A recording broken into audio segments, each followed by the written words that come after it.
ஒரு பொண்ணு கணவருக்கு பிடிச்ச மாதிரி மீன் குழம்பு செஞ்சு வச்சுட்டு வீட்டில் வெயிட் பண்ணிகிட்டு இருக்கா. அந்த கணவரும் வராரு. வந்து மீன் குழம்பு சாப்பிட்டு முடிச்சுட்டு அந்த பொண்ணு ரொம்ப ஆவலாக வெயிட் பண்ணிகிட்டே இருக்கா, என்ன சொல்லுவார் அப்படின்னு சொல்லிட்டு. அவர் ஃபுல்லாக சாப்பிட்டு முடிச்சதுக்கப்புறம், மீன் குழம்பு ரொம்ப நல்லா இருக்குது, ஆனால் எங்கள் அம்மா வைக்கிற மாதிரி இல்லை, எங்கள் அம்மா மீன் குழம்பு வைப்பாங்க பாரு, இந்த ஊரே மணக்கும் அப்படின்னு சொல்லிட்டு சொல்கிறாரு.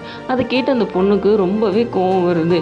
ஆமாம், இவங்க அம்மா மட்டும்தான் மீன் குழம்பு வைப்பாங்க, வேறு யாருக்கும் வைக்க தெரியாது பாரு அப்படின்னு முணுமுணுத்துட்டே போகிறா. கொஞ்ச நேரம் கழிச்சு அந்த பொண்ணோட பையன் வரான். வந்து மீன் குழம்பு சாப்பிட்றான். சாப்பிட்டு முடிச்சதுக்கப்புறம், அம்மா மீன் குழம்பு ரொம்ப ரொம்ப சூப்பராக இருக்குது அப்படின்னு சொல்லி ரொம்ப புகழ்ந்து சொல்கிறான். அப்போ அந்த பொண்ணுக்கு கேட்குறதுக்கு ரொம்ப சந்தோஷமாக இருக்குது. அப்போ தான் அந்த பொண்ணுக்கு ஒரு விஷயம் புரியுது.